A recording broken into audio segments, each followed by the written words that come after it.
This episode is brought to you by On. Last year's On Track Nights, Zatopek was called one of the best meets Australia has ever seen. This year, even better probably. With some epic races and a DJ set by the Jungle Giants, the vibes are unbeatable. Get your tickets at ontracknights.com.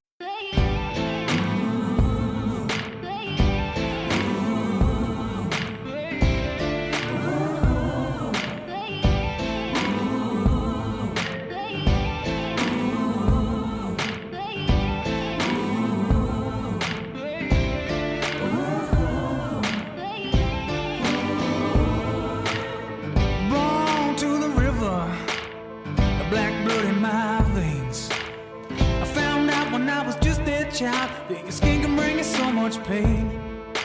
Now I hear you say you got the best of both ways. Won't you come and take a walk in my shoes and tell me if you take my place?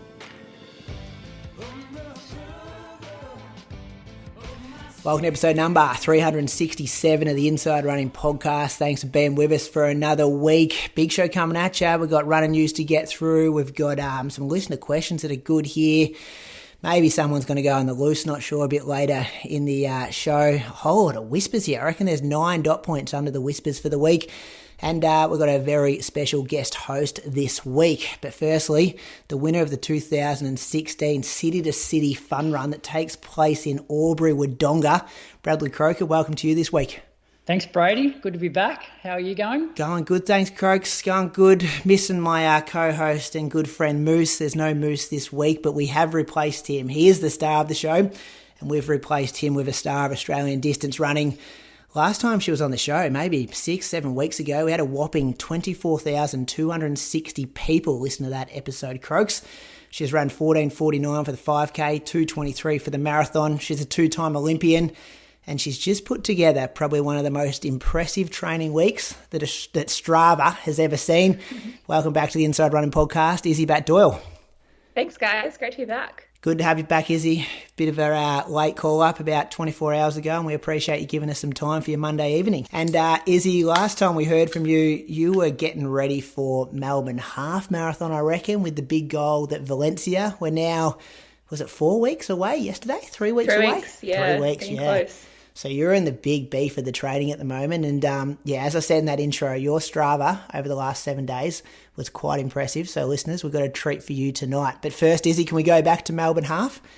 Big race. Definitely. Didn't get to see any of it because the stream was really ordinary. But third for you. I probably had you as favourite going in, but it was a pretty close finish. Yeah, look, I'll be honest, I was definitely disappointed not to be able to get the win off such a sort of, few good weeks of racing, and that was always going to be a tough race. I think, like, having myself, Leanne, Jess, probably all of us in the form of our lives, I would say. And coming in, like, that was definitely your top three you're looking at. And Neil was going to be a strong race. And Leanne was very strong towards the end. And, just couldn't quite hang on. But it was a very close finish. I think it was a good step in the direction for my training block for Valencia, because I hadn't done a half marathon in over a year. I'd done 2 of my marathon sessions already and a couple of long runs at 30k, but I felt like it was a really good conditioning for my legs to have a hard hit out on the roads. It wasn't the perfect day. Recover well from it though. Like, it's always, because you're never really doing that to yourself in training, are you? Like 21k race environment, like going to the well that deep. Yeah, definitely. It's definitely different from a session. I unfortunately, I hate to make excuses for not running like at my best, but I actually had food poisoning the night before from a bad bout of Uber Eats. So I don't think it really affected my race all that much, but it was a bit of an average recovery because I had drug testing straight after the race, and it took me almost 5 hours to get a sample. So kind of wiped out the rest of the day for me, and I missed our Runners One party afterwards, and kind of spent the next 2 days like a bit in recovery mode after not really being able to eat properly and that kind of stuff. So that was a bit average, kind of killed the weekend vibes, but I got through the race, so it was all good. What was the Uber Eats order, just to let everyone know what not to do when they're in Melbourne in future? It sounds very unprofessional, but I think it's a tough one because a lot of the times when I'm going to a race, I would get an Airbnb if I'm booking it myself. And I was fortunate enough to be in the race hotel, which is awesome, but it means that you don't have those facilities to cook for yourself. So I thought I was being pretty safe. Just ordered like, random sort of Thai restaurant rice and tofu. But whether it was the tofu or the rice, unfortunately, like my mum, Riley, and myself like ate together, and we all had varying bouts of food poisoning the next morning. So that was interesting, but for me, I was just happy to get through it. I got a PB. Like that's you always got to be grateful when you get a PB, and like it was always going to be a tough day with those girls. So it was more just like the post race that really sucked, because I loved Melbourne. It's such a fun weekend, and I couldn't enjoy like any of that stuff after the race. Yeah, you ever been drug tested, Crux? No, not that good, Brady. Yeah, well, I have a couple of times, and it is a real mood kill. Like when I ran second at Ballarat, I'm just like, I've run a PB finally. I want to go to the pub and drink some beers, and I'm like, it's like it can really be, as you described, like a 4 to 5 hour ordeal when the vibe after the race just goes down and down, and then you're the only person left at the race, and everyone else has gone exactly. home. Everyone had left. Like the whole elite athlete room at the G was like empty afterwards. It was just Tim Crosby there, and all the people kind of cleaning up at like almost 2 o'clock in the afternoon. So it was not that fun. But yeah, like I've always kind of prided myself on being someone who like gets it done really quickly. But I was having some issues, so it took me a while.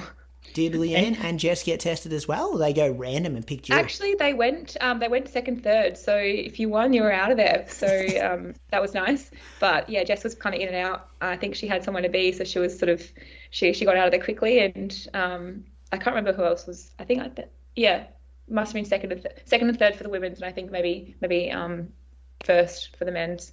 For the idea. And after Melbourne, Izzy, like, because there's quite a few road races on at the moment, like, were you tempted to do any of the others, like Burnie or the Noosa Bolt, or were you like always going to just go straight into the marathon block? Yeah, it's so hard because I do love racing, and those races are so fun, and it's also a great opportunity to like win some prize money. But I think I knew that, and Melbourne definitely showed me that like I needed to get a training block in, and you can only race so much. It's not even really like, I think it's more the mental side of racing that's more fatiguing. Like, because I push myself pretty hard training every week, but I think just like the travel and like getting up for a race and the mentality that it takes to be in race mode is more the thing. But yeah, Nick had never really even just like mentioned those. I kind of knew it was like Melbourne, and then we're gonna build. But it's always a bit tempting, of course. And Noosa is such a fun. I've done it once. I got the win up there.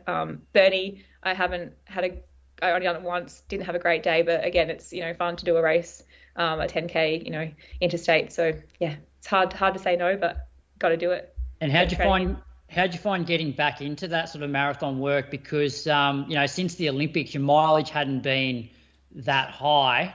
So was it a bit of a shock to the system, or all of that quicker stuff made marathon pace feel pretty comfortable? I think a mix of both. Like before coming off Paris and like, having the City Bay and the 10K, like my mileage was fairly low in that stage too. And when I went to ramp it up 2 weeks before Melbourne, with Valencia coming up, I really, even doing a 30K run, I really struggled. Like I was sort of like bonking a bit towards the end. Just my legs, I could really feel they weren't as conditioned as they had previously been. And that first session of 20K worth of 1K on, 1K off, I actually think like it's not a particularly hard session if you think about the paces. You're running like essentially like half marathon pace for the on, and then you're floating for a whole K, like almost 4 minutes. But I was like, by the end of it, when I stopped, my legs were like so sore already, and I could just tell that they didn't have that conditioning. So yeah, it's taken a little bit to get the legs sort of conditioned, but I've really calloused in the last few weeks. Yeah, well, let's go there. Let's hear about this week, because I think it started in Sydney. Was that correct? Yeah. When did you find out that you were getting, you were kind of like the ASICS, Athletes Australia, elite athlete kind of media representative for the Sydney Marathon becoming the 7th World Marathon Major? Yeah, it must have only been like the Tuesday or Wednesday before that I got asked to go. And I think that the team at ASICS sort of knew that the announcement was imminent, but they had not been told when it was going to be. And it all came together pretty quickly, I think, even for people on the inside, like within that kind of Sydney Marathon and the sponsors. So they were kind of scrambling just to kind of get it all in place, and got the call up, and I said, like, absolutely, it's such a good opportunity to be involved in it and do something for my sponsor, and it's really exciting, I think, for Australia to have a major. So I was straight away said yes, and had a quick 24-hour trip, flew out Sunday afternoon after my long run, and then just spent was in Sydney for 24 hours for that. Yeah. And did you tell anyone, or did you keep it real tight-lipped? Because I heard a couple of whispers getting out, and then I was wondering who got the news early. Yeah, I did sort of say, like, I told my sort of people my training, like, that I was training with, and my parents, like, I'm going for this reason. And I think that it was sort of probably a few whispers around because someone had told me that some runners in Sydney had been told to come be at the Opera House at 7 a.m. on Monday. Like, there was always kind of that little bit of like whisper going around. And I think some people might have known, like with New York, that being such a big one, the timing of it all. So there was a few whispers going around, but I think they did a pretty good job of, making it a big announcement. Yeah. And how does this work from your, like, a contract point of view? Because obviously, like, you're an elite athlete, you're in a heavy training block at the moment, so it's not ideal having to travel across the country and back in 24 hours. So, like, do they pay you extra, or in your contract you have to, like, have a certain amount of public appearances per year? And, like, could have you said no? Like, how does it work? I can't remember without looking at it, but there is a clause in there that says, like, must be available for 4 to 6 media, whatever, a year in the contract. But no, I could have said no very easily. And I actually, like, got the email. I said to Riley, like, don't think I should go. I'll probably be really, like, tired for my long run. It's just not great timing with such a big week of training. And then I kind of thought about it for 5 minutes and was like, actually, it's not going to take away anything from my training if I just, like, approach it with the mindset of being like, how good's that? I get to go stay in a hotel for a night, get my food paid for, and get to go and do something exciting. And it's a, Monday easy run, like, whatever, or get it done when I get it done. I think just, like, that mindset shift of being like, instead of stressing about how it's going to affect you, just sort of, like, do it with a good mindset. And I don't think it took anything away from my training. I was a bit tired because it was an early start that morning, and I never sleep that well when I'm in a new room, like in a new hotel for the first night. But I think it was definitely worth doing. But ASICS are so, like, they have asked me to do quite a lot of media stuff in the last couple of years, like different campaigns, and they get paid more for doing it. But I think it's always really good exposure for myself personally too. So I guess it's sort of mutually beneficial.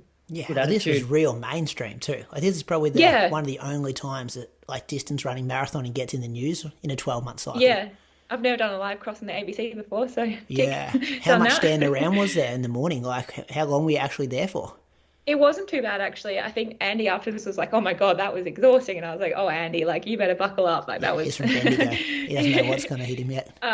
But it was not bad. Like, we just got a coffee in the morning, got some breakfast quickly, and then I think we had to be down there at, like, I don't know, 7:30 or something.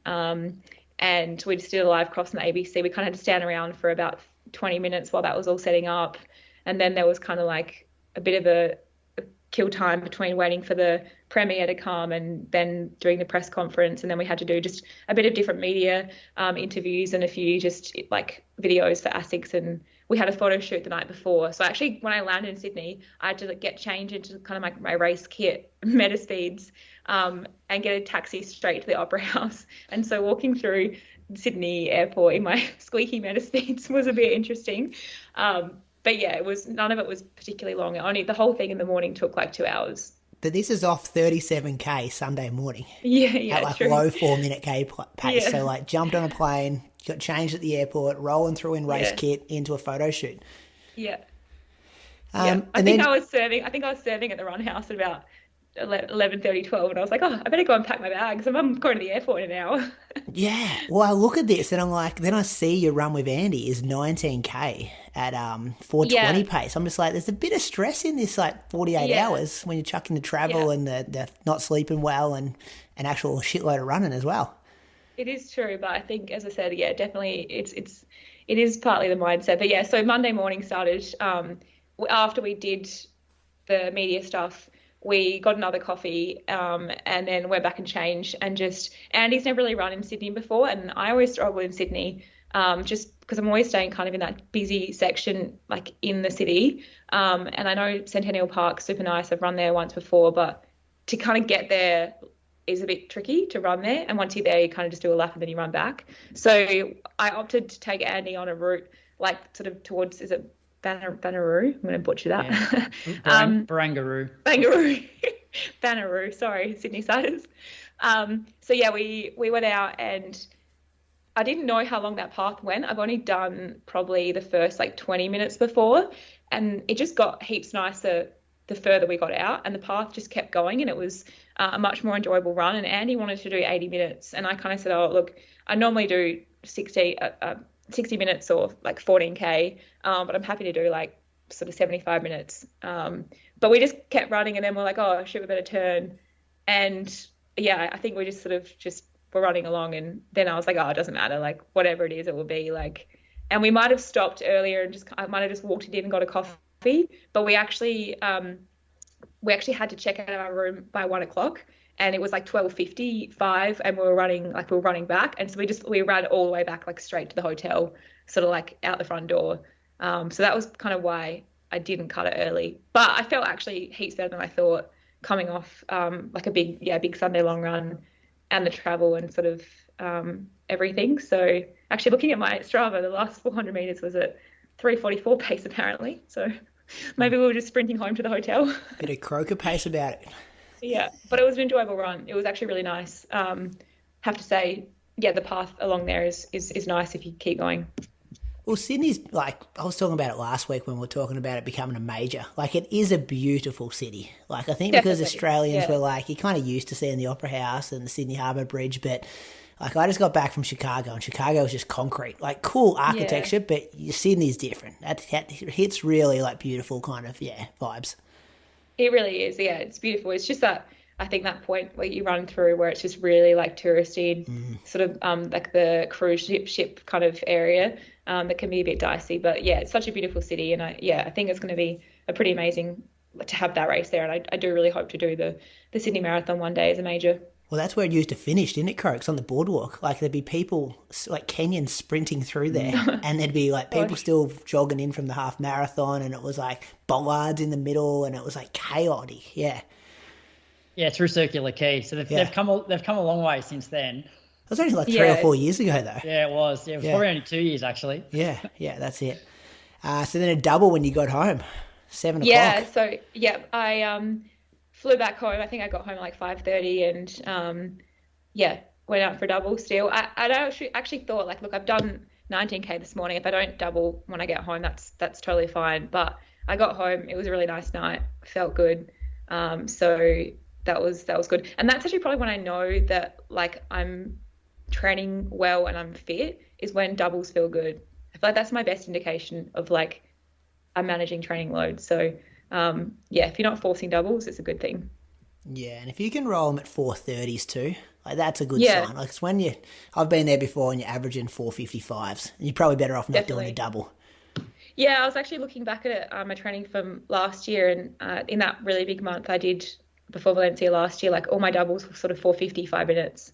And they felt terrible. Whereas now it's something to do with, I was running them either on the treadmill or, like, in pretty average conditions in London. So it is a bit different running them in summer back home. But yeah, definitely feeling better this year doing doubles. Tuesday track work. Yes, so Tuesday I just warmed up from the run house. We're back using the grass track. It's pretty hard to get on the track here. It's just always, like, got maintenance or something on. But I actually like the grass track. I think it makes you stronger. Just whether it's in good condition or not can be the difference of how you feel. But yeah, five and a bit Ks across to the grass track. And the session I had was actually one that I was given the week before, but I'd been sick that week and didn't do a track session. So got pushed back to the following week. And I'm not going to lie, I went into it a bit nervous because the previous track session I'd done 2 weeks prior was 30 by 300, and I'd regressed, not progressed. And it felt pretty average back on the grass track So I kind of had low expectations. But this day, I was fortunate that Fraser Darcy, who's going to get a lot of mentions this week in my training, actually sort of paced me on the bike. So Riley and the guys were running different session faster than me, and I was going to be doing it solo. And Fraser, just got on the bike and sort of rode just in front of me. And I've never had anyone do that before on the track. I see it a lot in Europe, but it was so good. It was honestly better than having someone run pace you. So the session for me was 4 sets of 5 400s. They were off 30 seconds rest and lap jog between the sets. And they were either alternating, supposed to be 75, 72, 75, 72, for 3 of the sets. And then the third set was going to be more like a cut down to like 75, 75, 73, 71, I think, that kind of vibe. But I actually hit all the splits under what Nick had set, which was made me very happy. And I felt a lot better than I expected. So yeah, I went 75, 71, 74, 70, 73, 72, 73, 71, 73, 72, 74, 73, 71, 71, 70, 72, 73, 70, 73, 68. So yeah, it was good. It's good on the grass. Yeah. But hey, it's got to be a good grass track if someone can ride a bike on it, though. Like, that'd be hard work if it's no good. Mountain bike, yeah. Okay.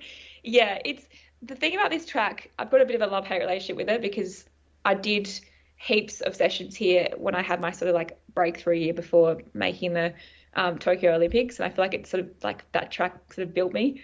But it's the what is it? The first, like, if you do 300s, you can actually use like the best part of the track, but there's a 100 section sort of at the top corner, and it's just so slow. Like, you'll always run the first 200 faster than the second 200 unless you're like really sprinting it in. Like, you sort of hit the 200 mark and it kind of goes like uphill, and it's always boggy on that corner, like a bit patchy on the grass, and then you come back around and the last 100 is nice, but you just, it's just a bit of a shit show on that top corner. And it looks like it's a really like long straight. Yeah, it is. Yeah, it's long. Is this there's 2 tracks we use, so we'll see if the other one's any better. Is it actually a like it's just a footy oval and they spray paint lines on it, or do they mow it separately to like try to get it lower and stuff to make it a grass athletics track? Yeah, it's a grass athletics track for Pulteney School here, in a private school in the city, and they do a good job of like maintaining it. Yeah, okay. So they're trying hard. Yeah, they are. They do little athletics there. They look after it well. Isn't it bullshit though? Like, 2-time Olympian, someone that everyone's talking about can potentially break the Australian record in 3 weeks' time, Croaks, and she cannot get on an athletics track. Access to get I could drive to Salisbury and use the other track, but I've honestly never run on it. Australia, it's shocking. I talk to mates over in the UK, guys I coach in the US, and they're just like, you just rock up and just jump on them. Like, in Australia, we love getting these tracks, putting massive fences around it, and we don't let anyone on it unless it's like a school booking. Does my head in. First moose on the loose for the night, Croaks. Yeah. We only have 2 tracks in SA, and that's only as of like 3 years ago. Up until 3 years ago, we only had 1 track in the whole state. Whole state, yeah. Yeah. Yeah. So we have 2 in the whole state. But I guess look at the positives. It makes you stronger, doesn't it, the grass? Oh, 100%. I know Jess Hull uses the grass track a lot too, so I'm happy to be, And I always know, like, the splits that Nick gives me are for a perfect track in Waverley, and if I'm not hitting them, like, by a second or 2, like, that's fine. Like, just got to just run to the effort of what the conditions of the track are. Yeah. It still would be good to have the option, I feel. Yeah. All right. Did you recover double that day? So I cool down 5K back to the run house, and then I did double that day, just 8 and a bit Ks at 4:33s, my local loop. That was pretty late actually, like 7 o'clock. I don't know. It's just been like warm and like nice evenings, and just always pushing them later. And then I had a massage that day too. And then on Wednesday, I did my medium long run. I've tried to push this out to 2 hours the last couple of weeks. So I've done three weeks where I've done 2 hours. I started out just doing 90, 30. So yeah, I did 2 hours, first 90 with Riley, last half an hour solo, and that was 28.3 Ks for 14. So we were actually moving pretty well. I love this. I love the 2 hour midweek long run. Yeah, it's so good for the marathon. Definitely. I think it's the best usage of mileage to bump up the long runs in the middle of the week. Brady's old coach was all for it. Rab, remember when was he coaching you, Brady? That was a couple of years ago before you dumped him. You're a dickhead. He wasn't coaching me, Izzi. Chris Wardlaw we're talking about here. I just interviewed him and thought that's pretty good training philosophy. Yeah. I was using the 2 hour long run. Every marathon I've ran for the last couple of years, 2 hour midweek. Yeah. And the double, I like the double on a 2 hour morning as well. But when you said I'm trying to push it to 2 hours. So do you get flexibility on your other days to be like, hey, does Nick say 90, but if you feel good, you can do 2 hours? Or like, how does that work?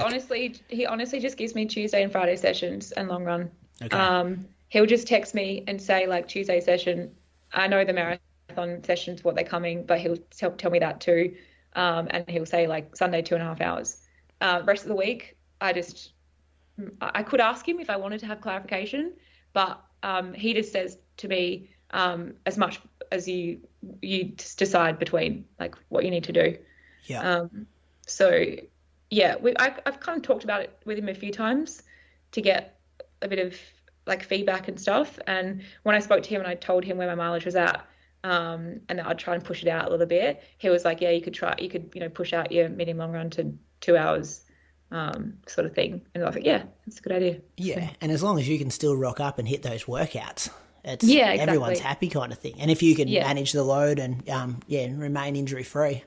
Yeah. I think it's personally, I like having that flexibility in my training, of having someone, a coach, but also being able to be like, you know what, I feel like this today, I'm going to do a bit less, a bit more. I think it's important to have that. Yeah. I actually did gym after that run. So it was like just over an hour of strength training, which I've been a little bit ad hoc with of late, but getting a little bit more consistency, which has been good. And then I did a double that evening. So I think a couple weeks ago I did an elliptical double because I was like, 28 Ks, that's enough. But yeah, I was feeling good on this day, and I took Rufus, my dog, for a walk, and I was still tossing up whether I'd double run or elliptical. And I saw one of the guys I train with, Adam Goddard, like parking at the park across where I walk my dog. And I was like, oh, are you guys doubling now? He's like, yeah, they're coming in like 10 minutes. And so I just went home, put my trainers on, and met the guys and did a double run with them. So just 7K at 4:30s, 31.5 minutes. And that was a good day. Did my isometric holds afterwards for my hamstring. Keep that happy. Yeah, has it been happy? Because last time you were on the show, you were kind of saying you just got to put up with it. I have the opinion that as a professional athlete, it's okay to be managing something, as long as it's not getting worse. And my hamstring's definitely like trending upwards overall. It just has its moments where it bothers me more than some days it's better than others. And I know the things that I need to do. And for me, it's just doing like the iso holds regularly, like sort of that strength work, and just like my treatment, like massage, and I get needling once a week too. But yeah, I just don't think you could ever sort of expect perfection when you're training at the level that that all of us train, really, if you're running as much as we do. Yeah, but no like use of like heavy anti-inflams at the moment? No, I haven't taken anti-inflams since I came off them after Paris. I've taken them. I've taken, I think, 3 anti-inflammatories one before each race, just as a kind of like a, blood thinner. Yeah. And when do you notice? So during the week, when do you notice your hamstring the most? Is it like at the end of a speed session? Is it the end of a long run? Is it getting out of bed in the morning? When does it tend to be worse? It was Monday morning's run I didn't feel great, and I was a bit worried Tuesday morning because it was sore Tuesday morning before the session. I was kind of like, 400. It's not sure how that's going to go. But I actually didn't feel it in the session, which is really good. And then I had treatment straight afterwards.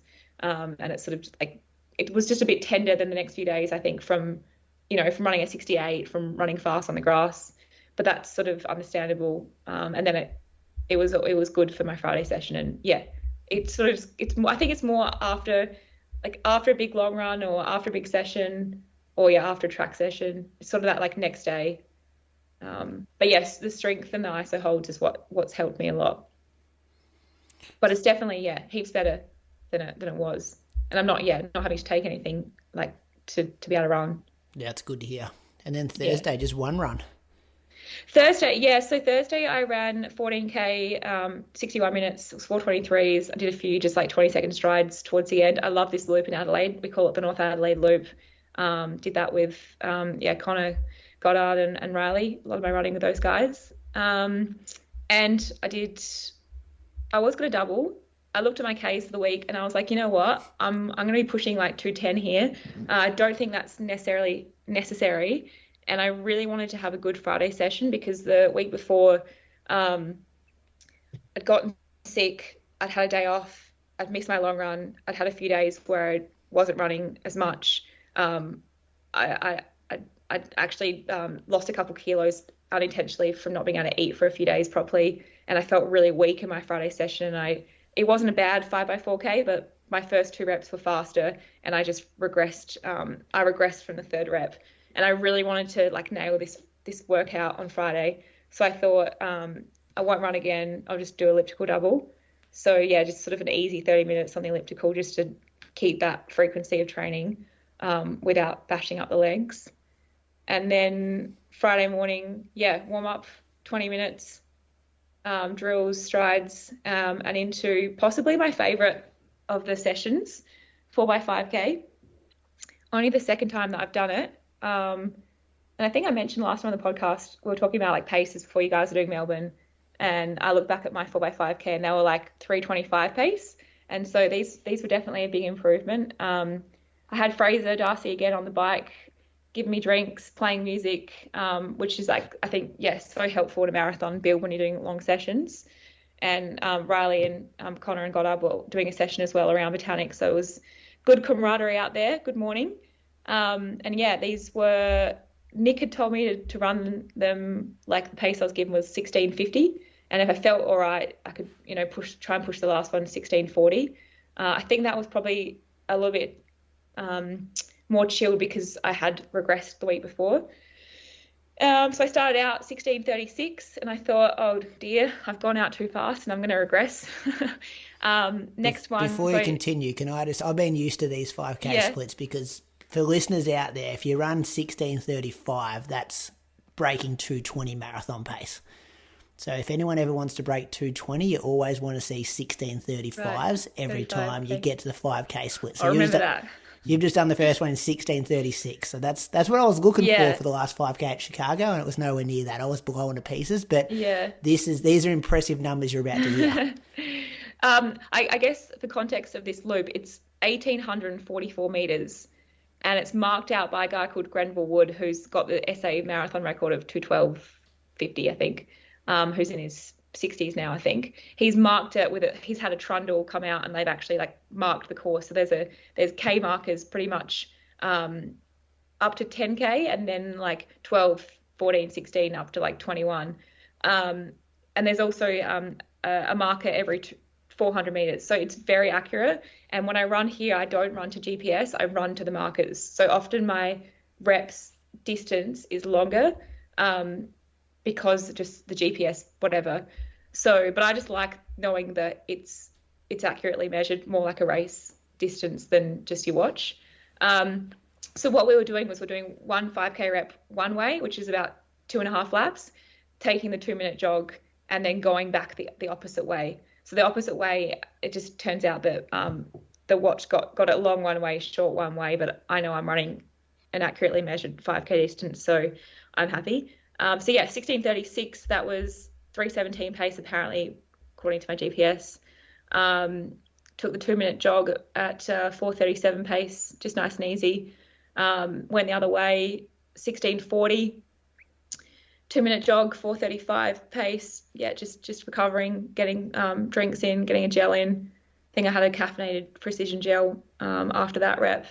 And then next rep was 16:31. And it was this rep that I was like, hang on, I actually feel really good. Like, I thought that the third rep would be like pretty hard and start to grind it out. But I just felt really good. So yeah, 16:31 for that rep. And then 2-minute jog at 4:21. And then, yeah, last rep was 16:23. So finished much faster than I thought I would. And yeah, was really happy just with like the general feeling of the session. And like my heart rate was pretty, like that rep was 168 beats per minute. So yeah, I think like a fairly good heart rate there. Normally my threshold's like just over 170. So yeah, you felt wear a controlled. strap or really the armband or something? How do you get your heart rate data? I wear a strap. Yeah. I wear like the women's sports bra one, which like clips on your sports bra, which is really good. But yeah. What brand's that for people listening? It's Garmin. Okay, yeah.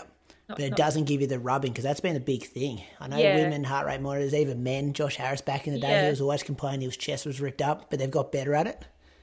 Yeah, I think a lot of people are using the Coros arm one now, which like seems like it's really accurate too, and yeah, doesn't have that sort of rubbing effect. But yeah, I like the women's strap one because it just goes on the front, and yeah, you don't get that same chafing you do with the one that goes all the way around. Croaks, when you're seeing this pop up on Strava, Paddy Stowe's in the comments here. Old Patrick Stowe, he did Road to Berlin with us a couple of years ago, and he made the comment that 2:21:34 will be obliterated. Can't even say that word. If this is marathon pace intervals fit.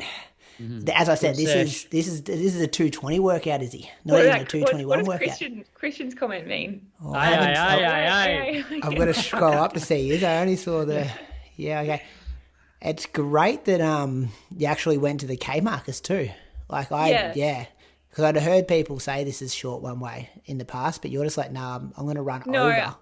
And that's why, like, all my reps, like, I think the 4K reps the week before, like, they were all like 4.06 or whatever. But yeah, I sort of just like knowing, because, you know, in a race, like, you watch beeps if you have on K splits, like, before the marker. And I think you sort of need to get in the mindset of like running the race. Yeah, 100%. It's a good sesh. Like, actually, this could be my moose on the loose. What's that one? Don't do like, GPS for races.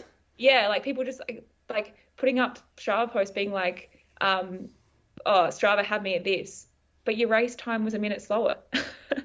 Go on your race time.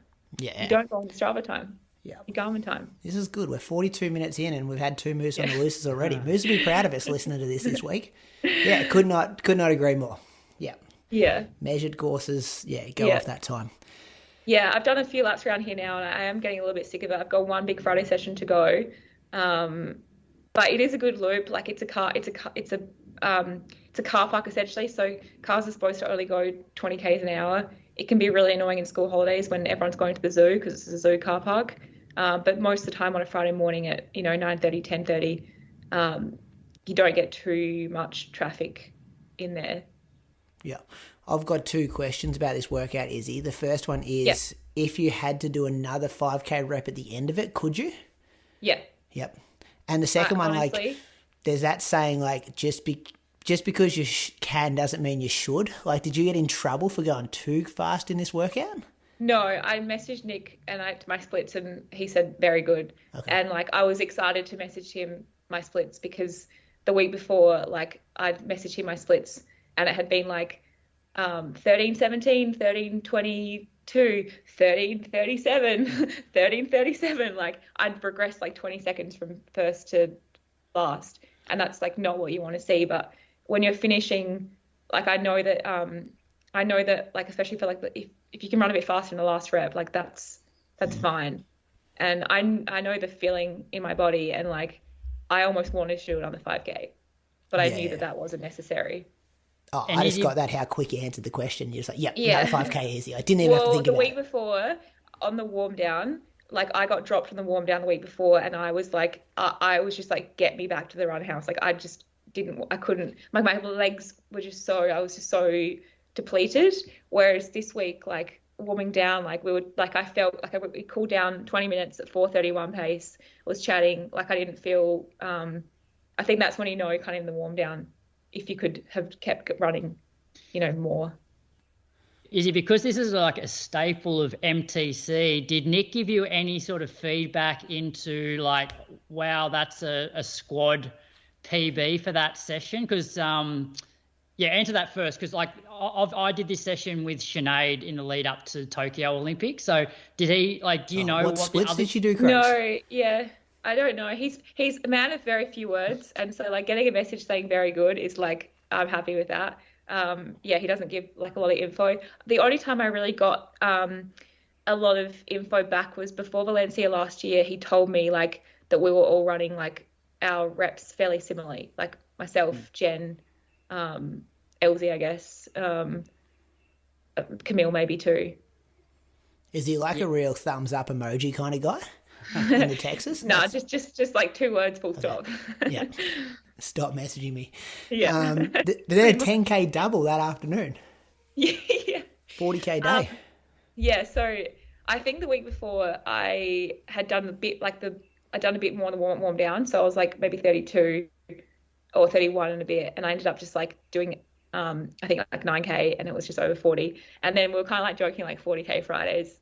And then I was just running, and like, to be honest, like I said before, like I know when I feel good in doubles, that's when like things are clicking. And it was just like another beautiful night. Like I ran at 7:20 in the evening.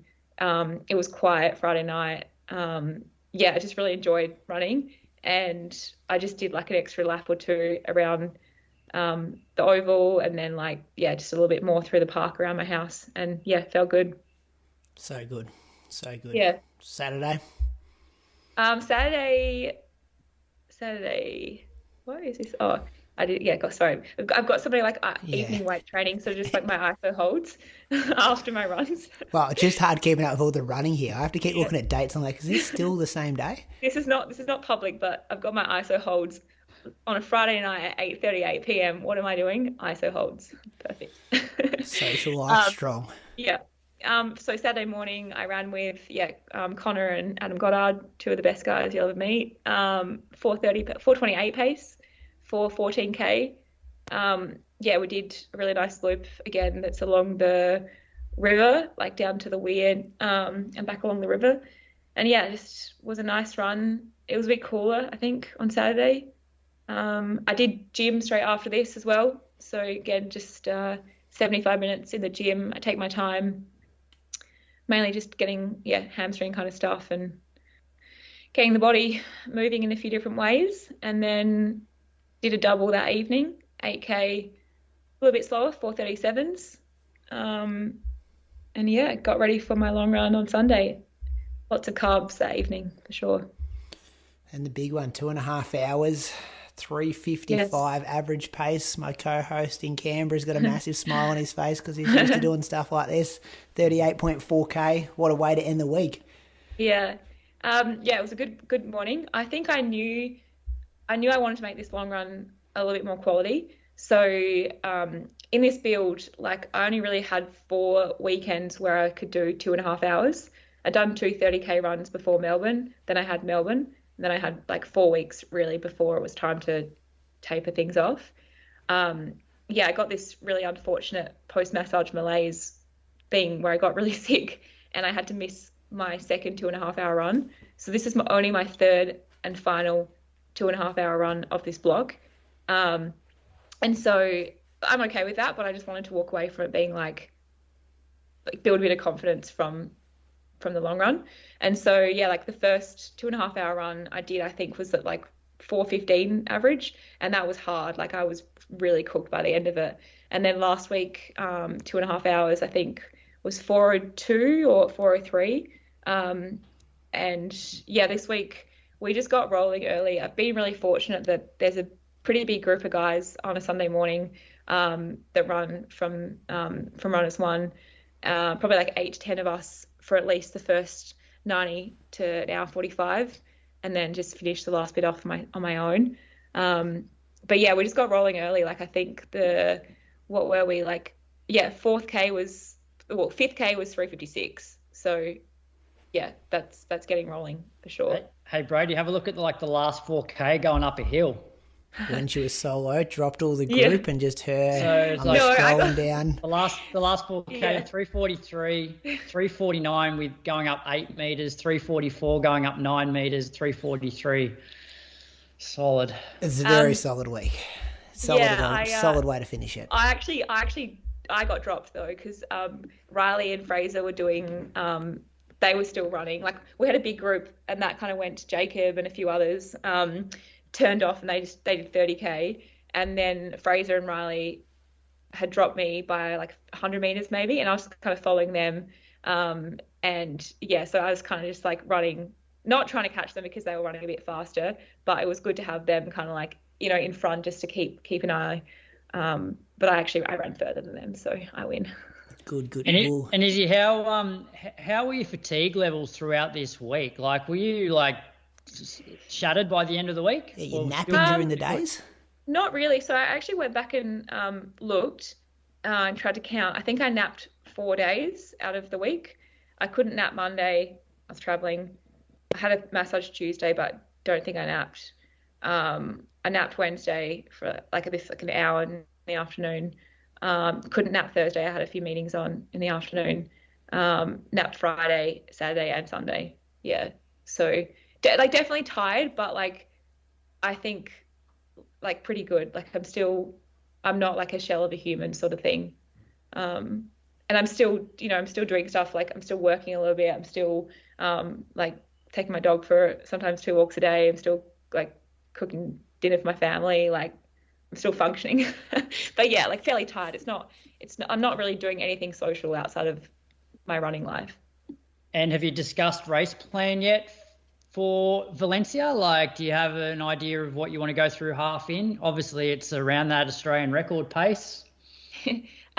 Yeah, I think like it will depend on I think the good thing about Valencia is that there's so many people running, so you don't really need to like have a pacer or like worry about like the pace group, so to speak. But it's still good to know like generally what pace groups are going out in. I think last year I kind of heard the groups and I was like, yeah, okay, I'm going with 224 pace. And then I guess we went through in 71:45 or so. So we're a little bit under. But I think there was an Italian girl that was sort of like the main one that they were kind of like pacing for her. So yeah, we'll just see like what the pace groups are. Obviously like that'd be a goal is to be around that time. But I think realistically like there's still a 2-minute improvement from my personal best last year, and I haven't run a marathon in a year. So I'll need things to really fall together on the day to be within that sort of time range.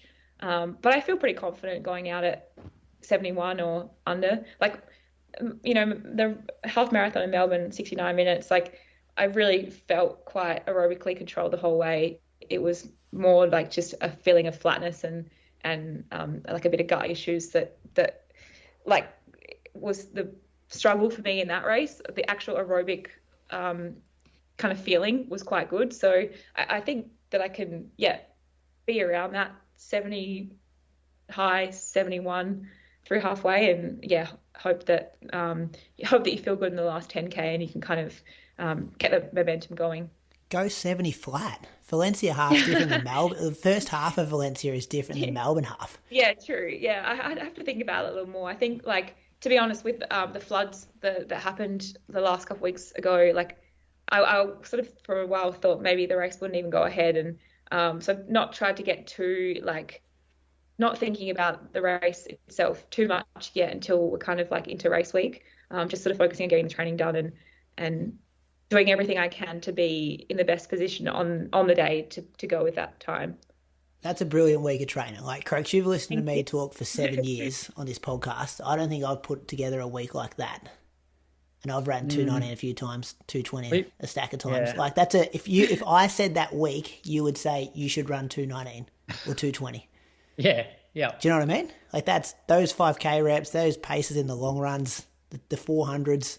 Like, I know a whole lot of people who have ran 220 and quicker who would put together a week. Like, that is a 220 marathon a week. Yeah. If Well, for not quicker. context, like the day that I did that session with Shanae, like we pretty much ran 1640s at fastest for those 5K reps. Averaged, like 324s, 325s, and she finished 10th at the Olympics. So Yeah. Yeah, great spot to be. you're running faster than that. Yeah, I think it's always hard with a marathon. Like the closer you get to it, like I feel like I wish I had more time. Like I feel like I'm in a really good spot, but I'd love another week or two of this training. But then that's the whole trap of that is that like you do another 2 weeks of this level of training and you cook yourself. Overcook it, You get an injury. So yeah, because you're going into this race sort of still on the up. Like you haven't sort of got to the point where I'm like, I'm sick of this marathon training. Yeah, and like obviously I had like I just touched on it, but that little lapse in the like I was gonna have 4 weeks around 200 Ks, and I had that week where I couldn't run for a couple of days. I could just it was really bad, really sick. But at least I'm not injured or like I wasn't sick for a whole week. I didn't have anything like really wrong with me. So it's just like a small blip and you're back into it. And I still ran 160 Ks that week. It just sort of annoys me that I didn't get the full week of training in, but that could be a good thing. Just a little freshen up. Yeah, exactly. Hey, when do you leave? And when are you taking Riley as a pacemaker? I leave next Wednesday. I am taking Riley. I booked my flights back in June because there was a sale on, and I just thought I'll just book them. I am actually lucky to be getting them paid by the event, but I had to book them. And I booked for him too, and he's coming. He's not pacing me though. He's going to race? Fortunately. He's got an entry, so he's hoping that he can improve his PB. He does Valencia, not Melbourne Marathon. Hopefully he'll have people to run with, and it'll be good to see him hopefully improve that. 2:12, 2:13, man? Well, the thing is, Riley is I really believe that he is capable of that, and it's just whether or not he can kind of get the training in and the recovery more than anything. But he was sort of like pacing me a little bit and did a few sessions with me. Like he did my 2K rep session with me, and then he just sort of got a bit of momentum with his running. And then the last 2 weeks he's done it. He did the first 2 4K reps with me, and then the last 3 on his own, like a minute faster. So I think he's going fairly well for himself. But if I think I'm doing a small block, he's doing a much smaller block. Yeah, he's got some talent though. Yeah, he does. Join us at On Track Nights, Zatopek, for loud crowds, festival vibes, and fast times from world-class athletes. Zatopek 10 is one of the most prestigious races, and it's getting the On Track Nights treatment. Partnering with Athletics Victoria, On is bringing back their trademark spectator bridge, a beer tunnel, a tattoo artist, and a DJ set by the Jungle Giants. And of course, delicious food options to keep the energy high. Make sure you get down to Lakeside on the 14th of December and get your tickets at ontracknights.com. Rightio, Croaks. I think, man, you combined are less than Izzy's K for the week. Yeah, why don't you go through your week? I don't want to have to follow that one. Remember when you guys had Jess Hull on? Riley and I had this thing last year where he had to, if I ran 200, he had to run 101, and he beat me. Yeah. I'll whistle through mine then, Croaks, because mine will go pretty quick. I was still on the Summer of Malmö. I probably got a couple, maybe with a few variations for myself, but it was a very easy week. No doubles. Monday was 70 minutes at 4:31 pace. Tuesday I got out for a bit of a threshold workout. I did 3 by 8 minutes off 90 seconds slow jog recovery. I went 3:17, 3:16, 3:13 pace for those. Enjoyed that one. Croaks, I put on the OG Zebras, Mizuno Rebellion Pros. That's a great shoe, that shoe. I feel like if that had a Nike tick on it, it would have been way more popular. Yeah, I know. I got super excited the first time I put them on and ran down the hallway. It reminded me of the original Alpha Flies. I haven't run in them enough, and I think when I've run in them, it's always been like a morning session where I'm just not really loose through my back and my hips, and so I feel really unstable. Whereas if I was actually like in the afternoon, like moving well, I think it would be a completely different feel, that shoe. Yeah, no, I liked getting back into that. Went to the Echuca races after that for Melbourne Cup Day. Kate Sobrano played Croaks, which was pretty good. She was in the tent this year. No Vicar and Linda, but yeah, she was still pretty solid. Heard of Kate Soprano, Izzy? Name rings a bell, but can't think of. I'm not going to ask you if you've heard of Vicar and Linda then, because Croaks and Moose hadn't heard of her this time last year, so there's no way you would have. They're on my playlist now, Vicar and Linda, though. Yeah, they're good. You guys cop some shit for not knowing who they were. I got to get more worldly. Yeah. Fraser always asks me if I know different like songs and artists, and I'm always like, oh, sorry. She's good. Wednesday, 60 minutes before school, 4:30 pace, was 37 degrees on Wednesday, so I got hot really quick. Thursday, I did some 200-metre reps, did 10 by 200 on a grass track that's just a footy oval with spray painted lines on it. So we got like holes in there. It's no good. It's hard. Not like what you were describing before, Izzy. I reckon mine's a bit tougher. 32s was nice, Croaks, but I'm getting a bit worried that these like speed work strides are turned into workouts and I have like times to beat. So I've got to like chuck in a variation of this workout, because this week I was very much like, average 33 the week before, let's average 32 this week. And I'm like probably working a bit harder than I should have been in this workout. Do you find that hard when you do the same session regularly? Like, I feel like that's a good thing about mixing up your sessions. Yeah. Because you're not comparing you don't compare yourself, Yeah, the Summer of Malmö has like different variations to do, but I don't know why. This is one of my edits to it straight away that I've pretty much just done the same thing. So I'll mix it up this Thursday or Friday so I don't do the same stuff again, because that is a massive trap to get into when you do all the workouts consistently. Friday did 60 minutes at 4:25s, 6K progression run on the Saturday. I enjoy doing this, and it's really easy until it's not. So like 3K pretty much down a straight road, do a U-turn and come back again. I went 3:29, 3:26, 3:21, did the U-turn, 3:14, 3:06, 2:57. Heart rate got up to 177, which is pretty high for me, because I'm pretty much like, you're getting it up in the first 3K and then you're working like well above threshold, and then you're working very hard in that last K. So what does Malmo think? Not sure what Malmo thinks of this one. I'll have to get on the Let's Run forums and see what he reckons. But it's really good for 4K. And then I'm like, shit, this is a hard workout, but a fun workout, because you're like, it's going to be over in 6 minutes times. So and you don't want to have and because you want to progress it, and it's got to be 6K. You've got to bury yourself to get faster. Yeah, well, I finished the workout. It was like 6K at 3:15. So I'm like, oh, that's a decent workout. So I've also got to get rid of that one from the Malmo program, because I did it the week before and ran 3:01 for the last K. So this week I was like, I must run quicker than 3:01, and then I'm in this same trap I'm talking about. Sunday, I just got out for 95 minutes at 4:27s. The long runs are the real drag for me at the moment. Like everything else, I feel like I'm covering all bases. I'm still holding on to some kind of fitness.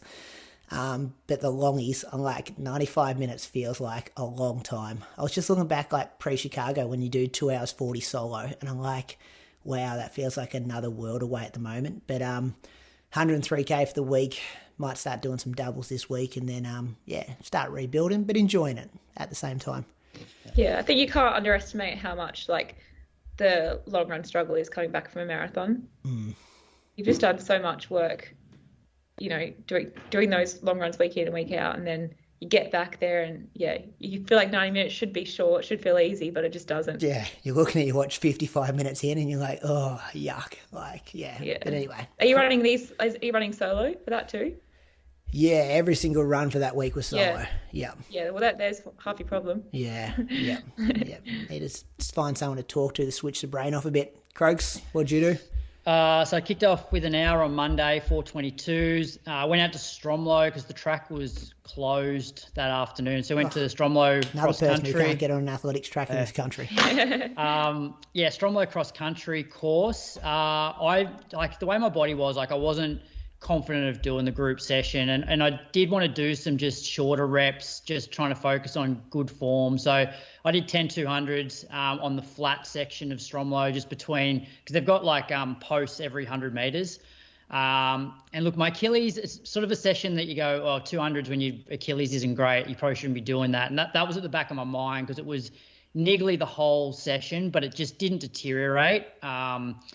And it probably would have deteriorated more if I was doing actually longer reps. So it was okay. Like I wasn't, so I think 33s to 35 seconds, and I was taking 75 seconds recovery for those. One way was into a bit of a headwind, one way was tailwind. That's good, Craigs. Like, you're old to be still running 33s. Yeah, it was all right. Like, On grass. What shoes did you wear? The Next Percent 2. Yeah. Next Percent's pretty good on a grass track. Yeah. Didn't ask you, Izzy, what did you wear on the grass track? I actually wore the Metaspeed Edge because I'd been speaking to Andy that week, and I find it a bit confusing, the Edge and the Sky situation. I always race in the Edge, but I just wore the Sky for track and hills, just thinking it was more like cadencey stuff. And Andy was like, oh no, like the Edge is just so much better like on the track. And I wore the Edge and I had a good session, so maybe that's got some truth in it. Yep. So that was Tuesday, and the pleasing thing about Tuesday was, although my Achilles was niggly during the session, it didn't pull up really sore like it did the week before when I did a session. So I got up Wednesday morning and did an hour at 4:28. So I felt like things were obviously improving. If I could get through 10-200s and it not regress, and then I didn't really feel it too much in that 1 hour. Thursday, just 35 minutes at 4:29s. And then Friday, I brought the old treadmill session back. So this worked really well for me 2 years ago to get fit. And so I went 4 by 6 minutes off 1 minute rest. Could have done 5 or 6, but I felt like 4 was enough. Just put it on 17K an hour. My heart rate strap sort of came in and out a little bit, but I probably didn't go above 163. So it was one of those like really comfortably hard sessions. And I'll add to that over the next few weeks. Then a mate of mine who I used to live with and train with in Sydney, Nick Cope, he was down for the weekend. So he's like, oh, I do my long runs now on a Saturday.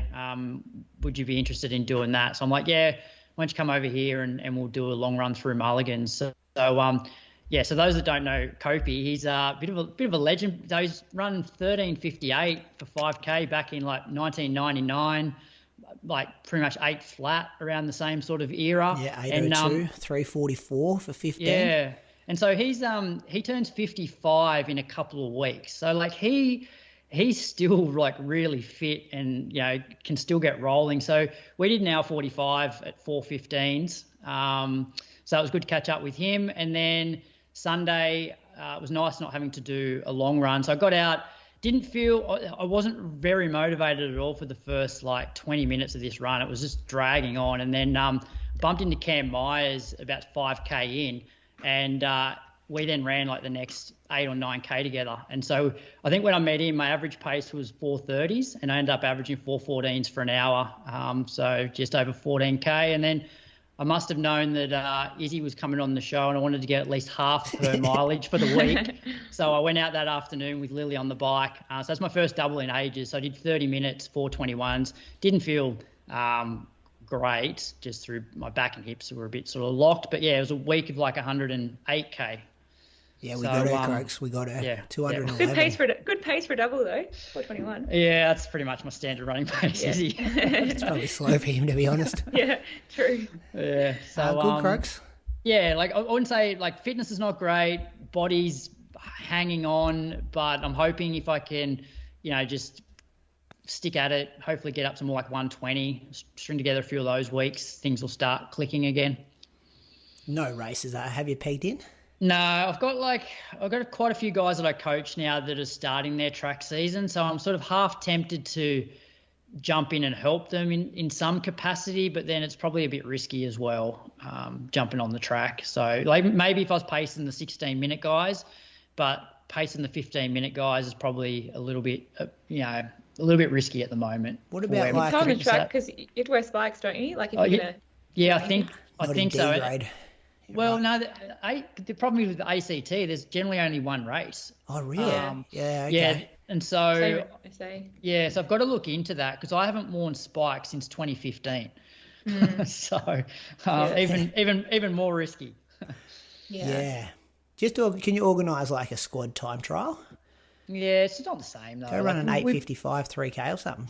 So there's a 5K here in a couple of weeks, and I've got a couple of guys from Sydney coming down, probably 3 guys that I coach in Canberra, 4 guys that I coach in Canberra. So they'll all be sort of between like 15 and 16 minutes for 5K. So that would be, good for them to do. But I just need to be patient. Something like that, just on the calendar, I reckon. Just circle Yeah, it and go. We do a run as one time trial before Christmas. It's always fun. People actually run like PBs and it's good. There you go, Croaks. What's the date, is it? We might fly Croaks 20th of December. You're welcome to come. So open to everyone. Close to Christmas. Great time when you got two young kids. Yeah. We got the Mulligans handicap on the 14th of December. One lap of Mulligan, 6.9K. Is your boy, the young king, Cam Myers, going to do it? He's been doing a lot of running out there. No, he's heading to Perisher on like the 24th of November. So he'll be up there until he's talking about maybe doing Zatopek 3K. He's still young enough, isn't he? So last year he did the Open 1500 instead of the Zatopek 3K, didn't he? Or the mile? Yeah. So, didn't do it. I'm trying to think what he did last year. He did the Open race. Yeah, okay. But I think it wasn't it wasn't a 3K. I think he did the Open 1500 or mile, I think, yeah. Okay. But obviously he's still young. He could have qualified for the 3K easy. Anyway, let's thank some Patreon supporters. Croaks, who you got? I got Anthony Mithen from Melbourne. He has PBs of 16:45, 13:01 for 10K, which was back in 2010 at the Sandown Classic.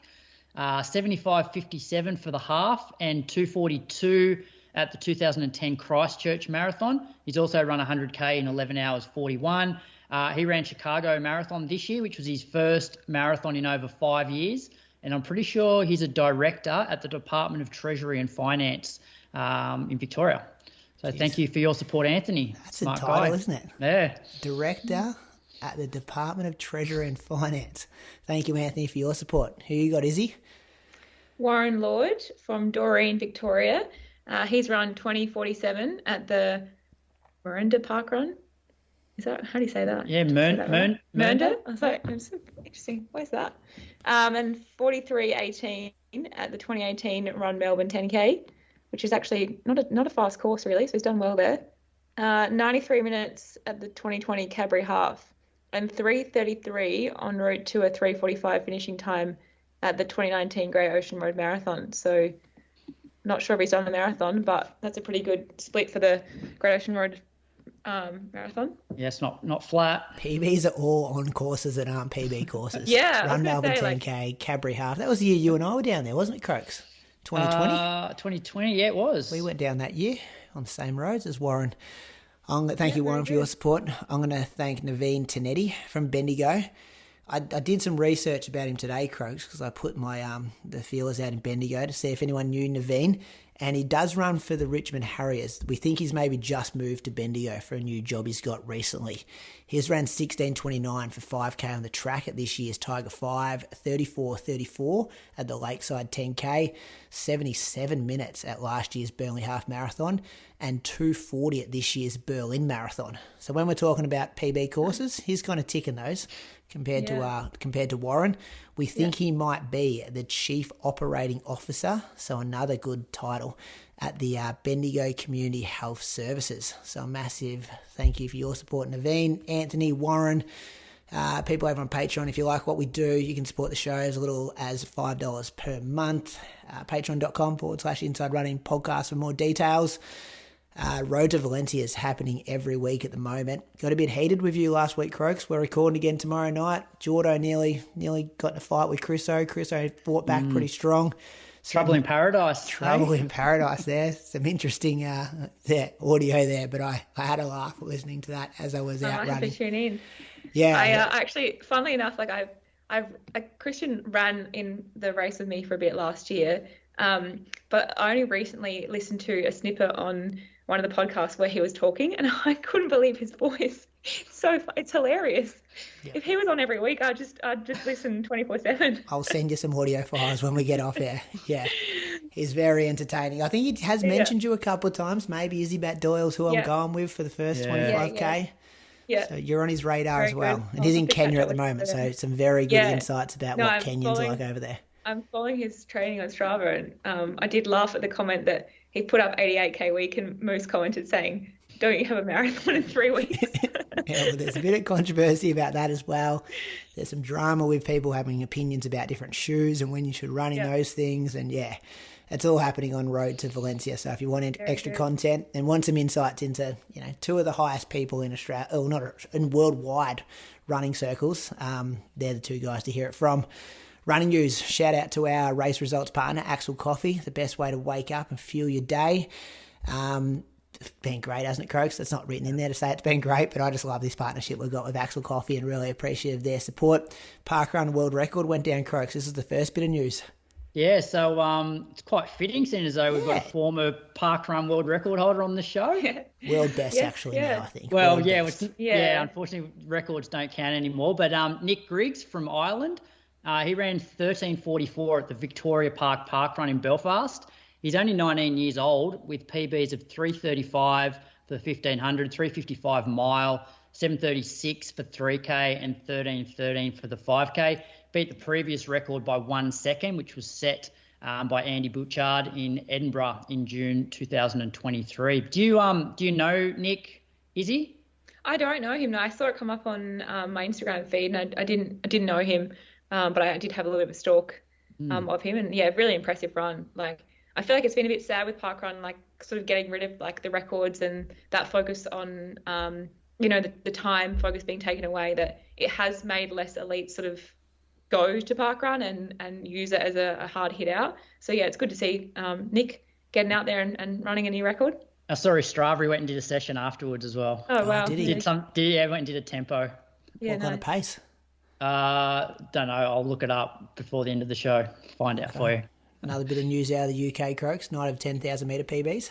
Yeah, so this has been one of the best races they have over there. It's been going since 2013, but it's been announced that they won't be conducting it in 2025. So they're saying that the volunteers will be receiving a well-earned rest, and therefore, shame. So they won't be hosting it in 2025. And I did see an article from Sidious Mag about, what does this mean? Because it's really hard to try and run 10K qualifiers because there's not that many good 10K races, and this was one of them. It is a shame. My 10K PB actually on the track is from this race in 2022. Amazing atmosphere. Yeah. The footage just looks great every year. Yeah. Yeah, it's such a cool race. I found it interesting because when I did it, it was actually the British champs for their qualifying champs. For World Champs that year and Com Games. And so it was quite a tactical race. But, it's an incredible atmosphere out there. It's a shame that it's not going on because it is hard to find good track 10Ks. Yeah, so that was put on by Highgate Harriers. So I wonder if somebody else will step in and offer to take it up, like another club. I thought that it was like an On event. Started their collaboration with it as well last year. Yeah. But it started real grassroots, Highgate Harriers. Back in the marathon talk days, you'd always listen to, I think it was Ben Pochie, he'd go on their show and kind of talk about how we want to bring this race out and bring it to the people and make it different. I get concerned when you miss a year, sometimes events never come back. But wouldn't they... Also, one of those events that has I don't know how many, but 20 or so races, more. Yeah. It's just all day long it's going. I have no idea about events, so I'll probably sound silly here, but wouldn't you have partnerships and sponsorships and all those things kind of locked in as well? And isn't it just, maybe it's not, easy to find volunteers? I get that the volunteers who have maybe been volunteering for the last 10 years are getting tired and they're harder to find, but couldn't you start making some of those paid positions, and wouldn't the entries and the sponsorship, wouldn't it be a feasible, maybe not, event? It should be. You'd think so with the running boom. And it's not these volunteers have to rock up week in, week out. It's not like it's a series. It's one day. Yeah, maybe they are rocking up to their Shield event every Saturday though. Yeah, obviously there's work involved outside of that day, but it's a shame. Yeah. Let us know, UK listeners. I'm sure you guys are all over it. Some news from Boston, Izzy? Yeah, so Lauren Ryan did her first half marathon in Boston, and she ran 71:40 for 11th. It is a fairly hilly course, so there's 200 meters of elevation in there, and the race was won in 70:26, so it gives an indication that 70:41 is a really good run on that course. There was 7 people within 6 seconds of each other, so a really tight finish, and some really great races in America and the roads this time of year. I think the depth over there, you just get so many people in these races, and it seems like a lot of fun. So yeah, I'm sure Lauren had a good first half marathon experience and probably wants to do a flatter course next time to get under 70 minutes for sure. Yeah, a lot of like high quality like East Africans there as well, like in that field. Yeah. So obviously I'm not sure if they pay really well or what the story is there. I think they do, but it, yeah. Like bring some good quality people. Boston, like BAA, has always been a really strong, I feel like, yeah, running focus there, and they seem to, yeah, pay people pretty well to line up and, yeah, always have really good fields. Yeah, I got 2 bits of news. Lisa Weightman, we missed this last week because we didn't really know what happened. She ran the Beijing Marathon. She was 4th. She ran 2:28:04, maybe like 6-7 weeks after she ran the Berlin Marathon, where she ran 2:24:40. It was obviously low key. I've said before, I don't like it when people like don't tell us what races they're doing. I understand they don't have any responsibility to do it, but even I heard that she'd done it. I couldn't even find like World Athletic results until like after we'd recorded last week, and it's just, as fans of the sport, sometimes it's really hard to keep up with what's actually happening with some of our top end elite athletes. And yeah, sorry we missed that last week, but that was something to talk about. Izzy, I think you were on the show last time when we were talking about who announces races, and yeah, you're obviously someone that goes, I like to get it out there early, this is what my races are, but other people like to keep it quiet, and yeah, each to their own. Yeah, I guess everyone's got like different reasons for doing what they do, and I just know for myself, I like to put it out there. It doesn't feel like more pressure on myself or on externally. I just think it's more exciting to have people following the journey and getting around you, and knowing what you're doing, and also if you're trying to make a living out of the sport, it's really good to have your sponsors and people sort of interested in your career and following what you're doing. So that's where I'm coming from in terms of how I approach it. But yeah, I guess everyone's in a different position on what their reasoning is.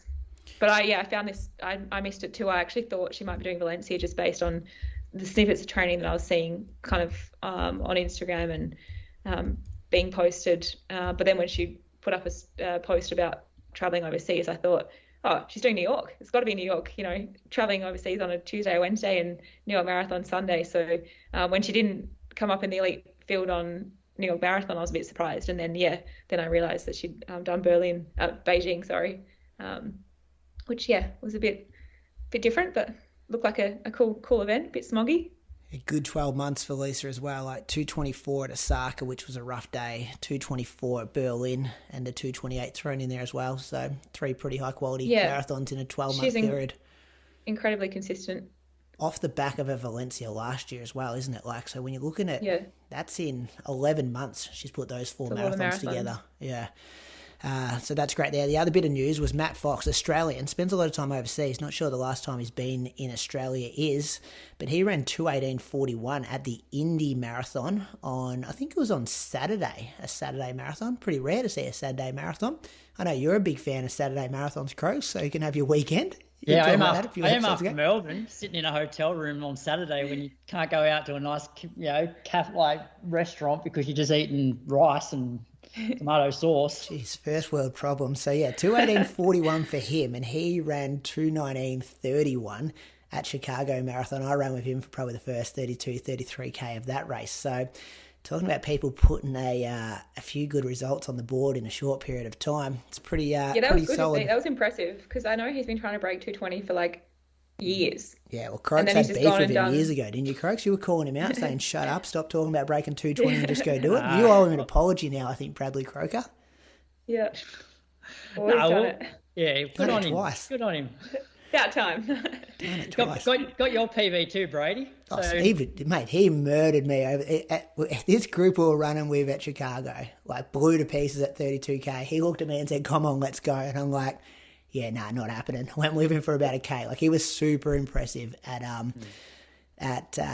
Chicago Marathon. No, I know he has some controversial takes here and there, but I'm just talking about him as a running performance. He was bloody strong at the Chicago Marathon a month ago. So this is impressive. Back this up. He has run one like 1:48 for 800 and 3:46 or something for 1500. So like he is quality athlete before he stepped up to the marathon. Got some talent. Yeah, so that was some good. It just shows you like how different it is though. Like Melbourne, like people like Jeff Risley and Tom Robinson, the Riley coaches from Melbourne too. Like a really good track pedigree, but going to the marathon, like they both just so much to learn, you know, and he's got to trial and error so many different things till you get it right.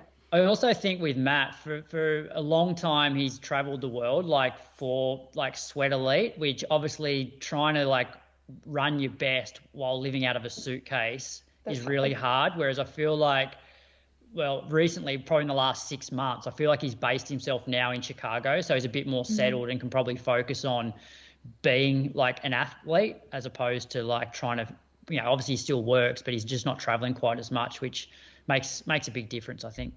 Definitely. Another thing you spoke about before, Izzy, as well, is the availability of good quality races. Like for him to be like, oh, I ran Chicago, it went really well. I ran 2:19:30. Like, oh, what's in the next 4 weeks, 6 weeks? Like, I'm sitting here in Australia going, there's nothing until maybe like Hobart to run on the roads. Yeah. And then you're like Ballarat, your next best option in April. It's like, I always say to Christian, he just gets on a plane. He jumps on a plane and does his long run at the Berlin Marathon.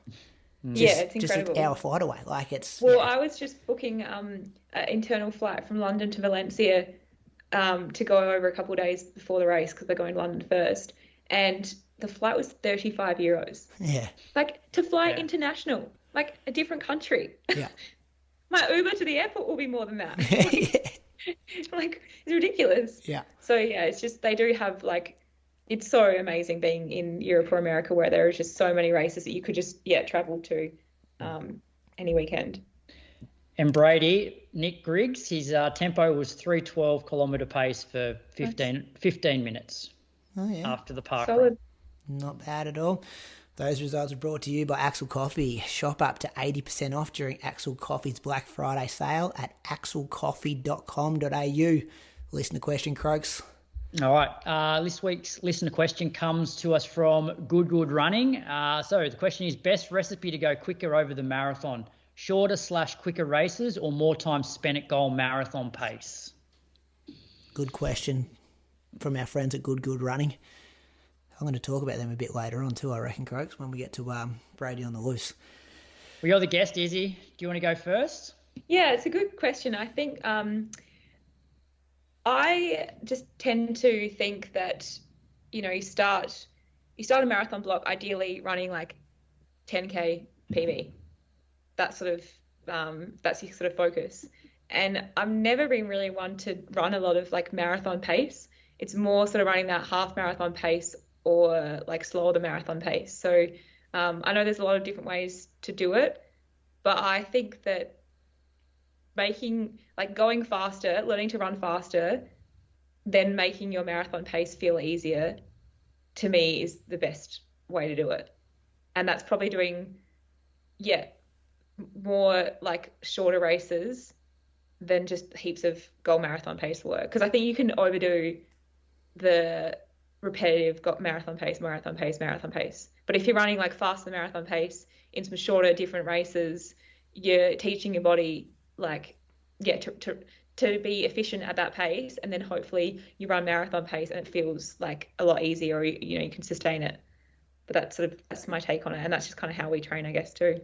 Also, I think it depends on like the type of runner you are and your background in the sport. Like, as you know, we've sort of spoken about it with Jeff Risley and even Jordan Donnelly, like these guys that have got heaps of speed but haven't sort of built up that strength and that volume. So like Jordan and Jeff, they're going to run better marathons by a bit more bit more volume and a bit more marathon pace stuff to develop that strength, as opposed to them doing short stuff. So I think a lot of it does depend on your background and where your strengths and weaknesses lie. Yeah, I'd say probably more for like if you're someone who's already really good, you're good at the marathon and you're trying to go to that next level, it's getting faster and then hopefully making your marathon pace better. But probably if you're more of a beginner or a more recreational runner, probably, just more volume and more sort of that like tempo work is going to get you more results. Yeah. And I also think like probably the older you get too, the more that like you probably can't do the real short stuff and feel good and recover well. So you're better off getting more of that volume or like middle kind of paced work and recovering and actually doing more of it. Yeah. I don't know if I got anything to add there. I feel like when you do that like marathon specific and maybe some of the longer stuff, like you still might not hit your goal, but the blow-ups aren't as dramatic. Like it kind of protects that 30 to 42K a bit more if you can handle it, but you still might not have the breakthrough because you're not working at a quick enough speed. But you got to be able to handle it in training too. But I agree with you, Izzy. Like most of the people that I coach, like after they've done the marathon, like obviously, you know, you don't generally run your next marathon for another 6 months or whatever. So I'm like, okay, let's go back to doing the shorter, quicker stuff and get far, like try and improve your 5 and 10K because, you know, if you then do the next marathon block, that should equate to a faster marathon, assuming you're doing, you know, the marathon specific work when in the lead up to that race. And that's sort of what I'm doing now. It's like if I want to run a faster marathon, like I've lost so much speed recently that like I just want to try and get back to being a bit more efficient. So that's why I'm sort of doing some of the quicker stuff as well to try and improve my marathon. It's also not one or the other. Like look at Izzy's week. She's ripping reps at 250K pace. Yeah. And then also, you know, doing a lot at that jogging 420K pace and then the marathon work in between to get the specifics there. Yeah, it's good to touch everything if you can, but obviously, depends how many times a week you're running and all that too. Yeah, that's it. Good question, fellas up there in Queensland. What do you got, Croaks? Croaks on the loose? Izzy on the loose? I don't really have anything at the moment. No, I'm pretty good. Izzy, got anything? I'm sure there are plenty of things, but yeah, I can't pick one right now. Don't want to. I'll go on, Croaks. Controversial. Have you got a fartlek named after you, Izzy? Have you ever thought, hey, I'm going to invent a fartlek here and give a name to it? Just wait, Brady. No, you don't either though. So I know that. I mean, obviously Moose fartlek. Oh yeah. DDK. I think Adam Didyk tried to make his own fartlek. Yeah, that one hasn't taken off. Didn't take it off quite as much. Truffle thinks he's got a fartlek. Well, no. During COVID, I thought I'll make up my own fartlek. Got nothing to do. Everything's in lockdown. Made up my fartlek. Called it Trelful fartlek. No one can pronounce my last name, so I probably should have named it something else. And then I just thought that's a real flog move. I'm going to stop calling it, you know, Brady fartlek. And then I'm listening to a podcast the other day. Louis McAfee's on there, and he's describing this fartlek he's doing, and I'm like, that's the fartlek I invented like 5 years ago. Please. And then the boys say, oh, that's a good workout. Who gave you that one?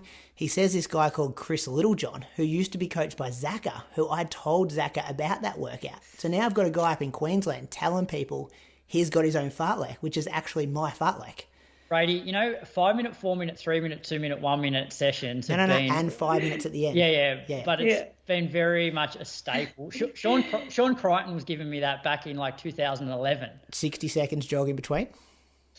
Well, it depends. Yeah. So it was like 25 minutes total. As you're getting closer to like racing, it was like shuffle recovery, whereas in winter it'd be a bit more of like jog. So just to clarify, he didn't have the 5 minutes on the end. No, but it's like so it's a different fartlek. You hardly changed it. Oh. Look, my Brady on the loose is just don't go stealing people's fartleks. That's all I'm saying. If someone else invented the fartlek, you know it was theirs. Don't go putting your name on the front of it. Should have trademarked it. Fair enough. Yeah. So I might start one up. I might do 3:05 solid, 1 minute 05 jog, 1:05. See how it takes off. 1:05 jog. There you go. See how it goes. See how it goes. No, I like that. Whispers, Croaks. You want to hear some whispers? Yep. Got a notepad. Write these down. Tom DeCano, no London Marathon. We're sending him to Rotterdam Marathon, I'm hearing. Second one, good to see Reece Edwards return to Strava. He's been sick for 3 weeks, he reckons, after Melbourne Marathon, but he's finally back on Strava. He's a man of the people, Reece. Good to see him there as well. Izzy, can you confirm this one? Is Andy Buchanan now the number one ASICS man in Australia and not Ed Goddard anymore after he got the Sydney Marathon announcement media gig? I would say so, yeah. I mean, look, Andy's an Olympic marathoner. Ed's a great guy, but Ed's got the haircut, and he's a Sydney boy. Yeah. You know, you got to pull through with the big results. So he did have a PB in Valencia Half Marathon, good PB. But yeah, I think Andy has come through strong. Okay, yeah, that one's confirmed.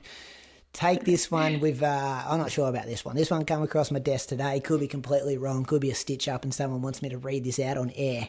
Stewie McSwain, the great Australian distance runner, one of the best we've ever produced, is supposedly doing a special handicapped race at a greyhound, like dog racing meet And I think it's maybe something to do with like one of his ambassador roles. I'm not sure if he's racing against a dog or he's going to be racing humans. Someone said there might be horses involved as well. When you see it announced in a few weeks' time, just say, yep, this is what Brady was talking about on the show a few weeks ago. I can see this happening. You can see, have you heard anything about it? I've got no whispers my way, but just like I can just see it. Like he's done this pie sponsorship recently, Australian Pies. He's been up in like Broken Hill driving a Build Your Dreams like electric car. He's having a field day with the sponsors. So yeah, okay. I reckon this could be on the cards. Yeah, so people from overseas, maybe it happens overseas. We have these dog races that happen in like random spots of Australia, and they pretty much just race dogs every like 30 minutes. So they reckon in between the dog races, Stewie's going to be out there on the track. I don't know who he's racing, but he's going to be racing someone, and it's going to be handicapped. So I don't know if he's done a fair bit of stuff like with like I'm going to butcher it, but like horse racing, like the cup and like he's an ambassador for like the Melbourne Cup Carnival or something like that. So I think I could see this. I can see this happen. Yeah, that's why I put it in there. I thought there's something in there. We have to get him on as well, Brady. He's almost due for his annual guest hosting gig. Yeah, I heard you've been talking to him, a bit of back and forth, so we'll work on that one. Haftu Strintos was on the show a few months ago. He was like in the on-development team. I'm hearing there's a movement there to ASIC's Team Tempo under Adam Diddick. So, see if... Do you know anything about that, Izzy? I don't, but I always have found it interesting with Haftu because he's a really good runner, but it feels like he's not been sort of like... He's not considered one of the, like, on people when they sort of do, like, the team stuff. And I feel like his results sort of justified, him to...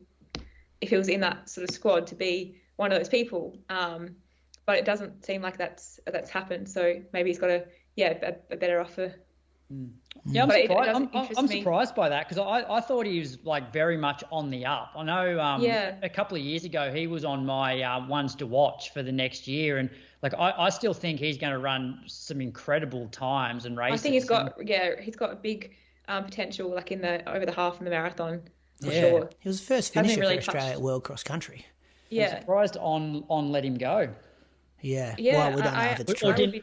Or didn't lock him down if it is true. Yeah. Well, sure. I did ask. I saw some of the on group when I was there for Run Pre, and I said, "Oh, is anyone racing this weekend?" And they didn't really seem to know that it was really even like on the Run Pre event. It's a pretty low key event, I guess, and Melbourne is a bigger place than Adelaide.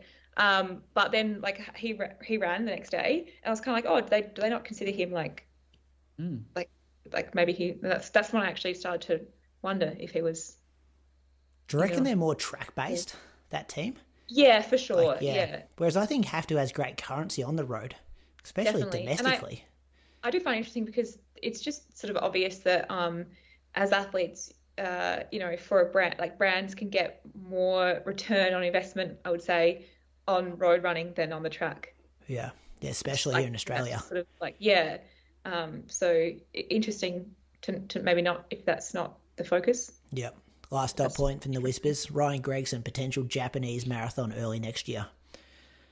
Can see that, yep. You can see that happening? Yep, so can I. That's it. Anyone got any Whispers to contribute before we finish off the show? I think Joel was going to do a Japanese marathon in February, but I think maybe that's been not happening anymore, but maybe Gregor's jumped in instead. Maybe he's taking his spot. Yeah, not sure. It's been 6 years in the making, hasn't it? Yeah. His marathon debut. Man, we had him on a Patreon show when he was meant to be running a marathon. It'd be good to see Grego do another marathon. Good to see him progress in Melbourne, run a PB after a bit of an up and down last year since his debut. So hopefully that's a. If he nails one too, he's obviously got that talent over the shorter distances. Yeah, just got to get it. I just find it click. It's hard for the guys, especially in the Australian races, because as women, we've got the men around us too, whereas the fields just break up so quickly, in these races at the elite level. So if you can get a good pack and work with them overseas, that's, going to help a lot too. Yeah, I think that's what he's looking for, something that's not going out at 3-minute K pace, something so not one of the big ones over there. Anyway, we're done. What's going up, Croaks?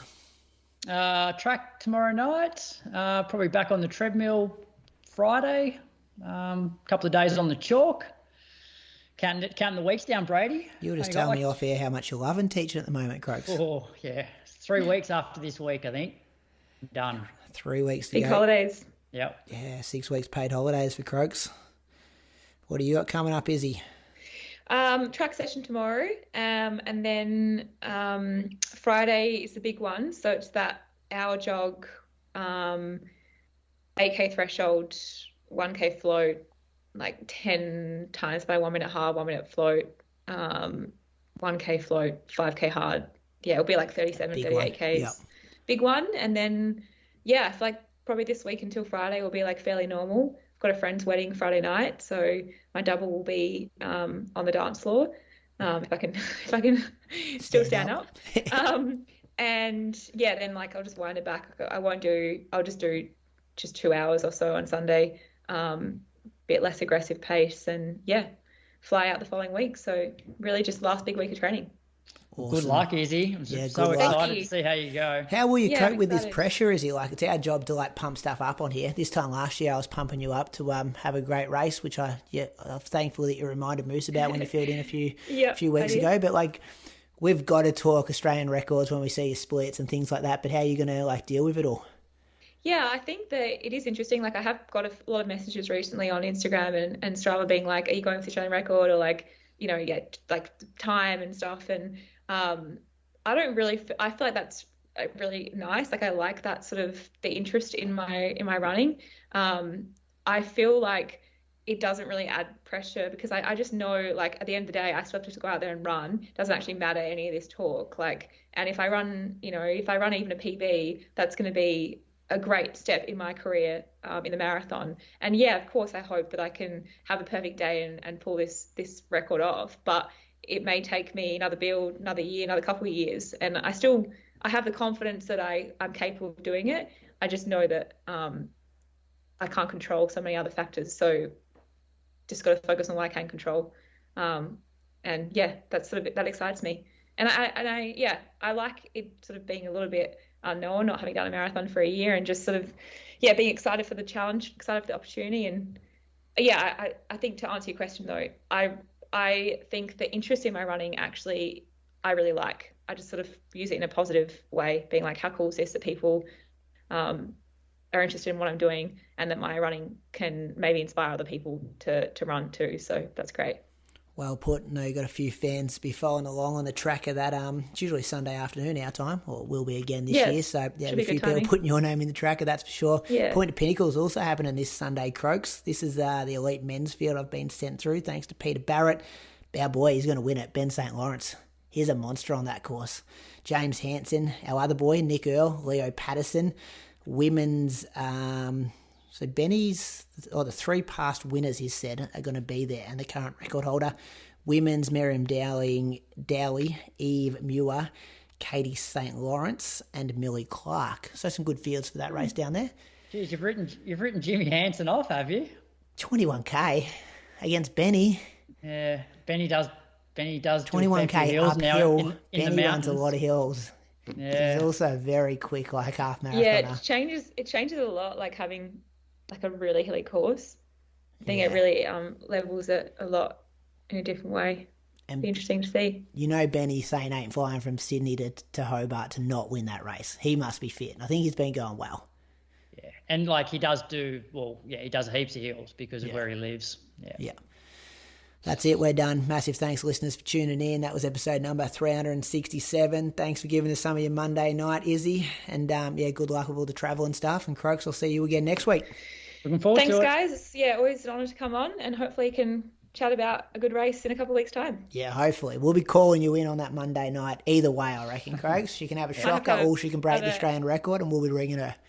Have a margarita with or something, sangria with Christian afterwards. Oh yeah, he'll be there. He'll have details for you. Some rooftop bar. He always goes to the same rooftop bar. Perfect. He just doesn't shout.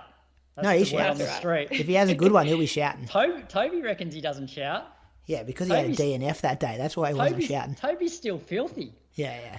All right, my goal is to get him to shout me a drink. Send us a photo of him shouting a beer. Yeah, don't worry about your goal being to break the Australian record. Just that's the one goal. No worries. Well, hopefully you might have more luck with your training this week. Or you got me this week. That's all good. But I'm not sure I'll be over that. Don't worry about us. It's embarrassing hearing our weeks after hearing yours. But yeah, massive thanks for coming on. Thanks, no worries. This episode was brought to you by On. 5 events, 1 global series. The On Track Nights are all about the world's fastest runners, local amateur heroes, festival atmospheres, and in-field entertainment. Don't miss out on the best event on the calendar. Get your tickets at ontracknights.com.